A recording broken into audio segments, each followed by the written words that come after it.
Hello, Merry Christmas to everyone. Compliments of the season. I'm wishing you the very best during this festive season that you have a wonderful celebration and a glorious crossover to 2023. Sissy, the way here. I am here to quickly address a topic of interest from my YouTube community. They say, oh, my Facebook community, they say they want me to talk a little bit more about love and about relationships. So I'm gonna be talking about mainly how to build healthy relationships, love, healthy love relationship. So let's first understand the concept of love and what relationship is. Love may be defined in different ways, but I do want to just highlight three definitions here, which is love is a feeling of affection and concern towards another, as arising from kinship or close friendship. And love is also a feeling of affection, a strong feeling of affection or concern towards another, accompanied by sexual attraction. So love can be feeling of concern or affection which is accompanied by sexual attraction. Then number three, love is more than just a feeling. I really like this definition. Love is more than a feeling. Love is a decision. Love is a choice. It's a deliberate act of caring for and listening to another person. Love is wanting the best for the other person, wanting others to succeed, for them to be happy. That is what love is. If you love someone, you want the best for them. You want them to succeed. I want to read from the book of 1 Corinthians chapter 13, from verse 4 to verse 7. Then I'll just jump to verse 13 quickly. I'll read from the New Living Translation. It says, love is patient and kind. Love is not jealous or boastful or proud. It is not rude. It does not demand its own way. It is not irritable. You see that? Love is not irritable, and it keeps no record of being wronged. It doesn't keep record of wrongs. Oh, you did this to me, you did that to me, you did the other. That is not, love does not dwell on that. So verse 6 says, it does not rejoice about injustice, but rejoices whenever the truth wins. Love never gives up.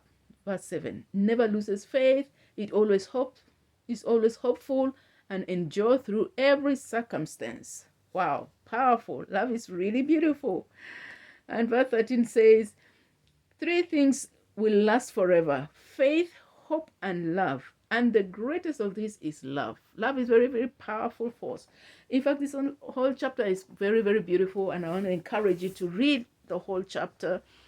It will really bless you, no matter what kind of love we're dealing with, whether it's love among our family members, just the God kind of love, brotherly love. It needs these components. For family love, romantic love, it needs these components for it to be strong.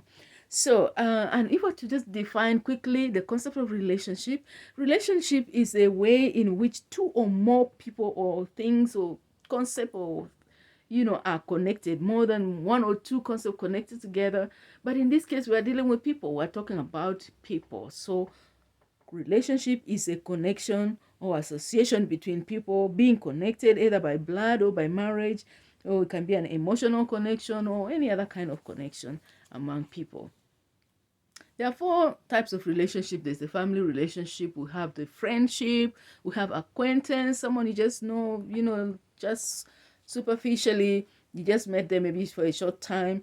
And then we have the romantic relationship, and that is the one that we are interested in. That is the one that we want to explore on how to build strong romantic relationships and healthy ones, enduring ones. Because really, what's the use of getting involved in a relationship? What's the use of getting involved with a man or woman if you're just going to be stressing yourself? You need to get fulfillment out of it, really. So many people are so depressed, so many people are frustrated because their relationships are not working. Why are they not working? Maybe they are not having, we need to go back to the basics and see what are those things that can really strengthen our relationship and make them more meaningful. And that's what I want to start to introduce today. I'll give you 8 components quickly for today, and then we'll continue another time. Number 1 is deep understanding. It's very important for you to develop understanding of each other, because You all grew up in different places. You're coming from different backgrounds. If a man and a woman coming together, they say they want to build a relationship, they want to build a home and what have you. You need to understand that person. Don't just assume that you know them. Just because a chemistry is running through your veins does not mean that you know them. You don't really know that person.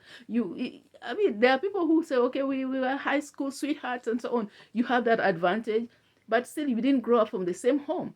So you need to learn them. And this will even be more important for people who are doing cross-cultural marriages, maybe from a different country to another country. Like me, I come from East Africa, I'm marrying from West Africa.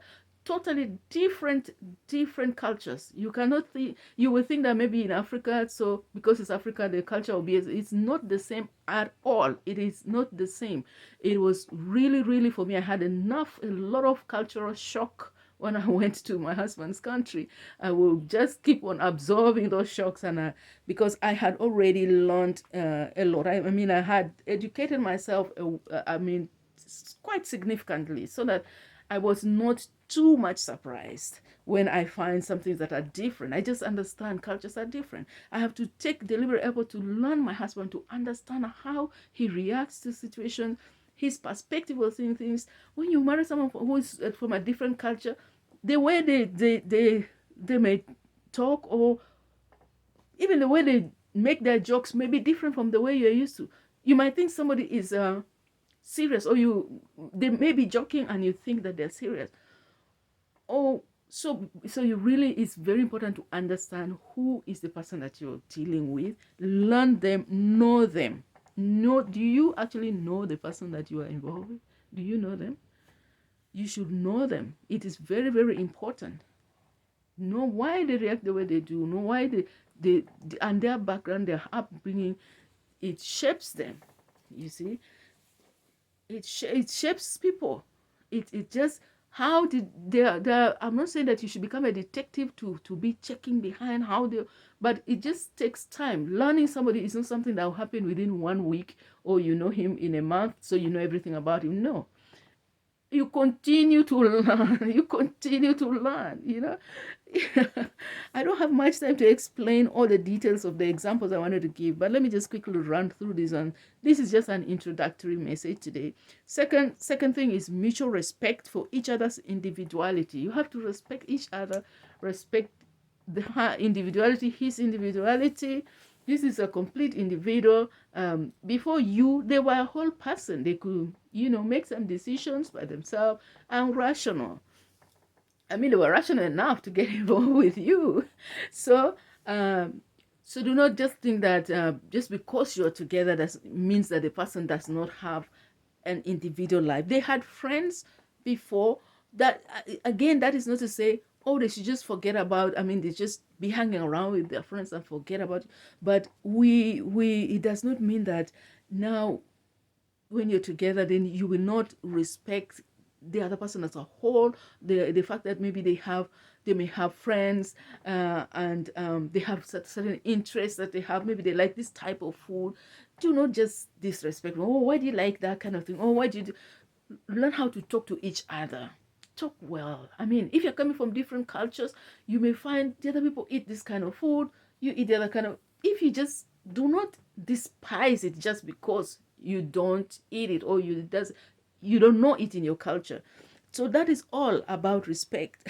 I mean, that is part of it. That is not all about respect, but that respect is involved all those kind of things. It's a whole encompassing thing. How you talk, how you behave, how you treat the other person, even in public. Do you talk them down? Do you show them, do you honor them and appreciate them?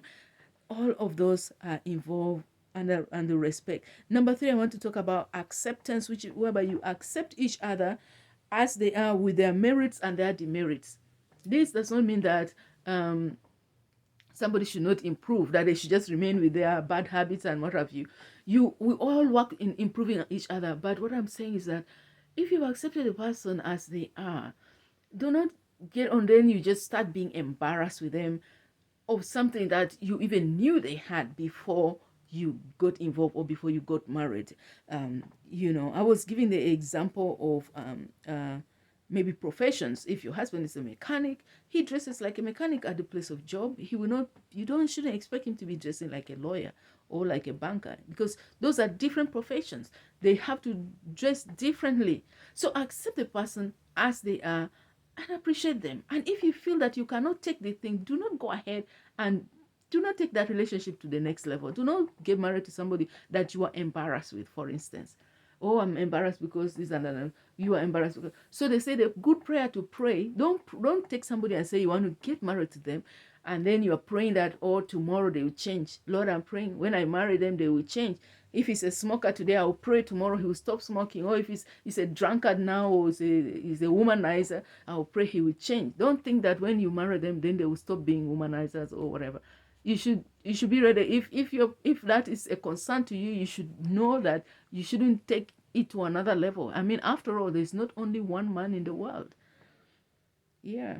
I mean, you can always, if you can't handle that, why don't you just not deceive yourself? It could be on the other side also for the woman. Don't say, oh, if I take this woman, I will put her in straight. I will straighten her up. I will put her, Don't think that you cannot just straighten somebody. It's very, very difficult to straighten an adult. Children, we can train them, but then adults, you don't just say that you are not there, your work, you are not taking that person as a child. You are not their parent, so you are not the one who is going to be changing them. You can only pray for things that God will help people to continue to grow as they submit themselves to the word of God. They get better and better with time. But don't think that you'll be the one to change the person. You better accept them, or don't go forward with that relationship. Number 4 is mutual trust. Trust is very important in relationship. If you want to build a healthy relationship, you have to learn to trust. But the thing with trust is that trust is earned. If you continue living in a way that you just break and destroy your trust, then it's difficult to build trust. When trust is broken, it's hard to build. It takes a while. It doesn't mean that it cannot be rebuilt. You can rebuild it, you can repair it, but it takes a while to do it. So, but exercise trust. There are people who you call, if the person doesn't pick your call, it means they're with somebody else. I mean, you're just taking it too far. That is, trust is very important. You have to, the person must feel you trust them. And let it really be that they have given you beyond reasonable doubt reason for you to not to be trusting them. You should have some evidence, not just not trusting people over trivial, simple things. And then number 5 is mutual affection. Mutual affection is the climate that you create around your relationship, the environment of the relationship. Mutual affection is not sex. It's not the same as sex. Affection can lead to sex, and women usually like affection before they can be wanting to have sex. When there is no affection, it can just make the woman not to be one. She don't even want to submit to you, because there's no affection. Is being nice to each other. It's not only man to woman, both ways. You be nice. The things you used to do when you're boyfriend, girlfriend, you send texts, you call, you leave these flowers and these nice things. Just being concerned about the person, being caring, you treat them well, you talk to them nicely. You cannot just holler them. You can't talk to them anyhow in the public, or in private. You don't talk to them anyhow. You don't want to make the person feel bad. If you want them, you make them feel bad. There are men who will belittle their women. They talk to them anyhow. Then the next minute, as soon as the lights are off, they want to have sex. That woman, she will just be, she's not interested, because there is no affection in the marriage, no affection in the relationship. So affection is very important. It's the environment you create, how you treat your partner, how you make them feel. Make them feel good, make them feel romantic, make them feel they desire you, let them want you. So it's very important. Number 6 is open communication is key. All the things are, they're supposed to be obvious, but we can't just, we have to talk about them. Open communication, please communicate. Talk about, share your things. Stop all this being secretive. Everybody, the woman opens her accounts and so on. They don't want the man to know. The man has bought this land. Don't want the woman to know. You just like this, you open communication, share. If you can do open communication, you will reduce the issue of mistrust, and the trust issue is also because you are not open. Maybe you instead of saying, oh, after work I'm going to drop by so place, or I'm going to go with my friends to do this and that, you will just leave the person hanging. Then they will just assume maybe that you went to another place, because there was no open communication. So be open, discuss things, talk about issues, your plans, and whatever. It's very important. Number 7, second to last for now, is honesty. Be honest. Be honest. Just tell the truth. Be honest and tell the truth. Stop all these hiding things. You're covering this, covering the other. You know you have 2 children. Maybe it's a child on the other side with the other girl, another child. But you don't want them to know. You're just trying to hide it. Well, it's not only about hiding the children or whatever. Just be open. Stop all this lie.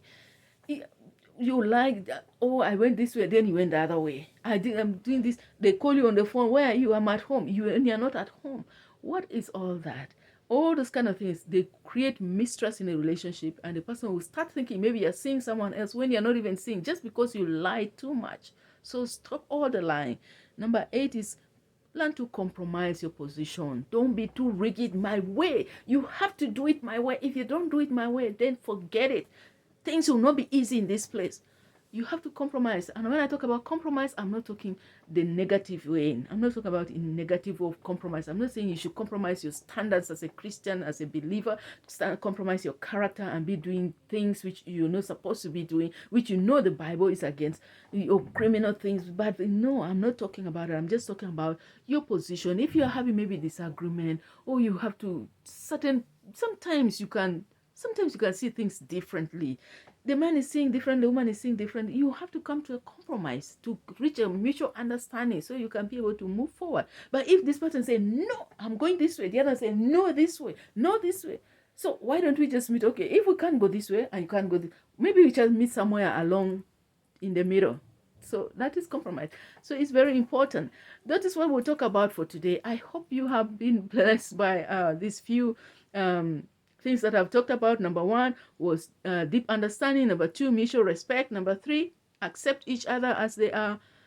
Number 4, mutual trust. Number 5, mutual affection. Number 6, open communication. Number 7, honesty. Number 8 is compromise.